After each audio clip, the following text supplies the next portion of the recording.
draw where it's at. Got it?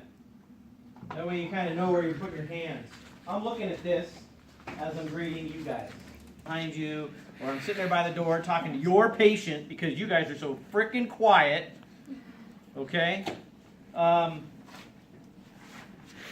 That's not nearly as nerve-wracking as this particular part of the job. Wouldn't you say this is probably the most nerve-wracking part of the whole job? That's because you can't get it. The worst part. Number one, I reduce it, the doctor reduces, whatever. The doctor wants to hold, he holds. You're rolling, the doctor's sitting there looking at you. That's way different than me sitting there watching you. The doctor's way more of a critic than I am. Got it? So, remember, you have to disimpact these fractures. Typically, you do this with two people, although I tend to do it by myself. If I needed the traction, I tend to put my leg like this, and this is how I get it. But this looks pretty darn weird. So if I have an opportunity, I always have somebody help me out. But a lot of times I just don't trust people. They don't hold well. Mike, he'll hold. He knows what I'm going to do. But even the techs that I work with to this day don't hold the way that they should. The PAs that I'm doing a reduction for, sometimes I don't even see them. Even when I have them come in and hold, they don't hold very well. I need to be able to disimpact and pull up. See, I'm pulling up, and then I can also push down with my thigh. So remember that little chubby kid I was talking to you about? This is how I got to do those. Normal people, I don't have to get that much. Just the disimpaction. A lot of it itself is just technique. Remember, you want to disimpact and flip it back up. Disimpact, pull up, flip it back up. That's all you're doing. It's just a big rotation, a big arc. Broken bone, disimpact, pull, back up. Got it? A lot of times you can do this. Say I had a 90-year-old lady. Okay? I had one at 3 o'clock in the morning, Saturday night. Come in. She's got this fracture. If I put my thumb here and help use my thumb to reduce, I'll put my thumb right through her skin. So some people, you don't have the option to really use your thumb to do it. It's purely going to be done based on technique. Okay? But in this case, 9 out of 10 times, you're going to do it this way, the way I'm going to show. Okay? Also, once I do this, I disimpact and put it back on, then I got to put a cast on. So the person who's rolling, doing the reduction, is going to roll. So I can get you all as one. So if you're going to do the reduction, you're going to roll. It takes teams of 3 because you need a patient. Got it? One of the things I'm going to have them do, and I always lay them down because they will pass out. This does not feel good. I scoot their shoulders way over to the end. Why? Because I'm going to do a long arm cast to be able to get all the way up there, right? Get everything ready. I got my stuff ready. I need gloves. I need to be thinking about all this stuff. No stockinette.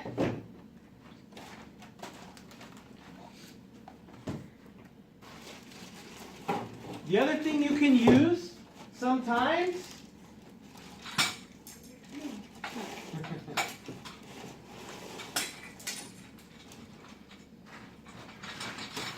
say I had that little chubby kid, one of the things I could do.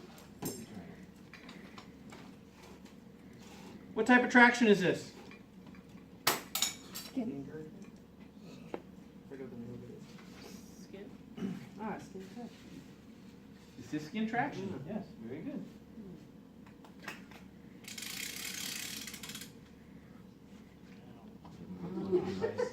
The problem with this is it doesn't really disimpact.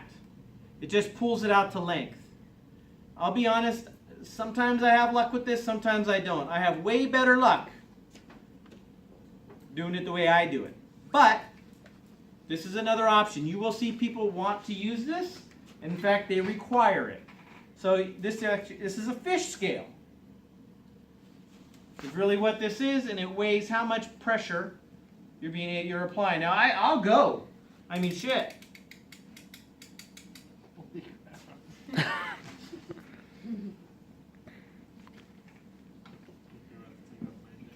That's 20. Now what will happen is it will hurt. Why just these two? Why not all of them? Yep. More of the radius. You want to ulnar deviate these people when you're all done. So I've already started that. And we can sit here and wait. And you could feel, see if you've got it all lined up. But ultimately what I end up finding is we end up hanging people for 5-10 minutes, and then I end up taking it off and doing the reduction. You guys ever do that? I think a lot of doctors like to do it that way. Yeah. You know what I mean? I think that's what they're going for, is kind of relax them and then reduce. This makes them feel pretty good. They like this. Any type of traction reduces the muscle spasm, so that's why they do that. You got it? That's why traction exists. We are fighting muscle spasm to take them out of pain. It's the muscle that hurts. So now again, this is skin traction. You can't leave them at 20 pounds. This is really a very short period of time.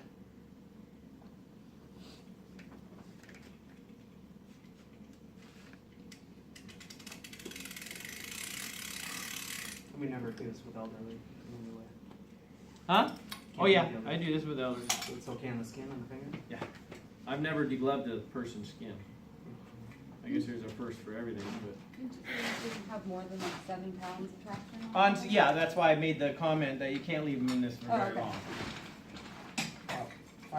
5 minutes, and I don't go no more than 10 minutes. Yeah. I've been 10 minutes. You spent this? I'm not going to split it. So again, I got all my stuff ready to rock and roll. I got the doctor, Michael, right here. He's going to hold while I do the reduction. You're going to relax. And this is what you want. You really want him nice and flimsy. If he's holding his arm up, he is not going to help you. He's only going to hurt you. Got it? So what I'm doing right here is I feel for where the distal radius portion, I feel for the fractures. You can hold it this way. You can hold it this way. Whichever way you need to hold it. I don't really recommend doing it like this. I grab his hand. Now sometimes a person's paws are just too big. Okay? So I feel, I disimpact, and then I pull. When I pull, I slide my thumb up. Just like that. And then relax. You see how he just held his hand up? I just lost it. He pulled his own arm. I got to do it all over again.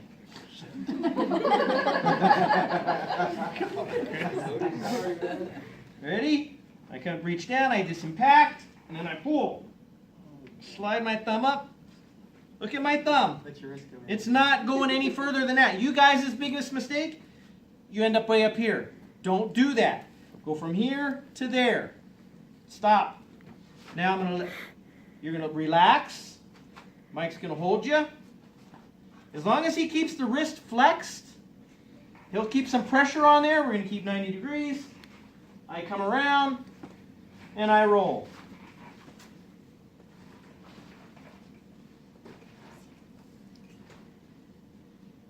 I still pad the same way I always do, but I don't have any stockinette on there.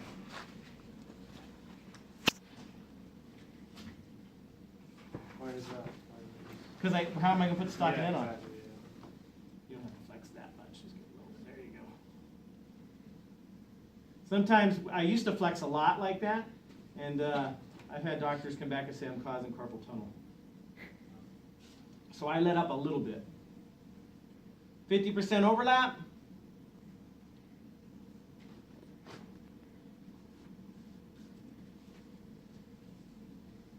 Can you get them to stay still while you rub them? Or is that Yeah, no, this is not a problem here. Normally they feel better at this point. Or they're unconscious? No. Well, Are they doing a nerve block a lot during this? Or no, never. I saw them doing it at Zion though. Really? Oh, well, for a finger they can. not per distal radius. They had shot him up, and the doctor came in and was doing exactly what you just did, cranking on him. The kid's like, do whatever you want, I can't feel anything. That was a hematoma block. Well, that's not mine, yeah. The nerve block where it goes in the nerve, the hematoma block goes around the blood of the Okay, fracture. Okay. Problem with the bad things about hematoma block, you only got 2 days for it to work or the blood starts to coagulate. Nerve block, you can do it any time.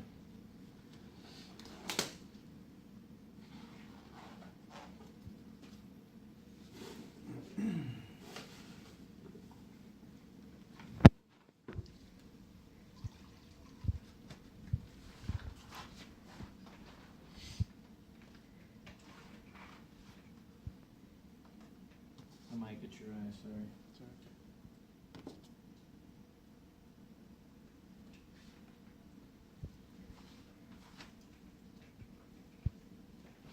See how careful Mike is to hold that fracture down?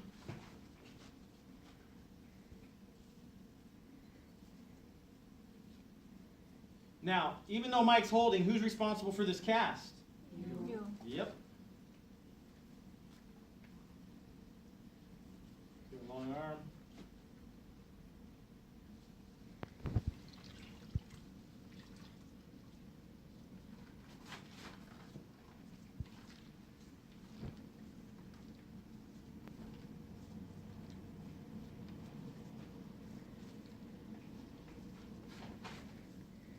This cast has got to be done before it gets hard.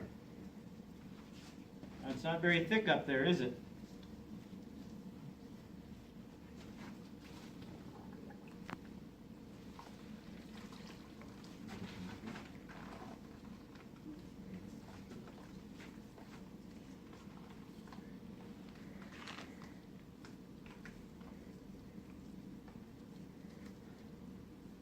Can it still move at this point, right? Yeah, oh yeah.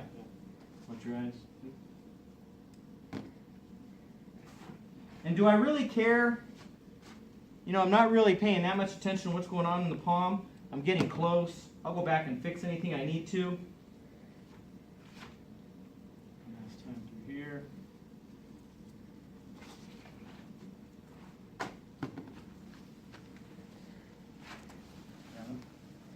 I take over. Relax. Make sure I like it nice and smooth. My 3-point mold is just about ready to come in. Here's my 3-point mold. 1, 2, I'm pushing on distal radius. Down there, and I'm doing the Karate Kid. Got it? I don't really see docs doing that, so you'll most likely be down there holding that. My problem is my docs want to go do something. They don't want to sit here, so I get to balance. And I'm pushing hard. I'm not being nice.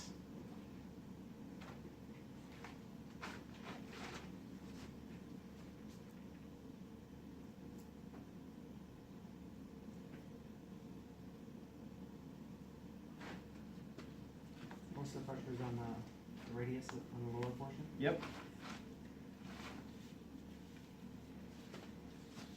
And you can see point, point, point. There's your cast. Now normally at Kaiser I would go back. I'll make all this nice and it's still drying. Peel off all my padding here. And I'll go back and add fiberglass right over top of it. That's why I didn't put a splint on.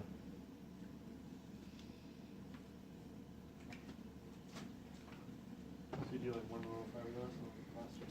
Yeah, maybe two. Color. Didn't you say it needed to be owner deviated? It does. It does. And he is not as owner deviated as I'd like him to be. But as long as his fracture looks good, I'm done. How much force do you apply towards that owner deviation when you're doing it? Just placement or pulling? Well, most of the time, they're collies types. They're not true collies. So you can get away without doing the owner deviation. But if it's a true collies, you should have owner deviation.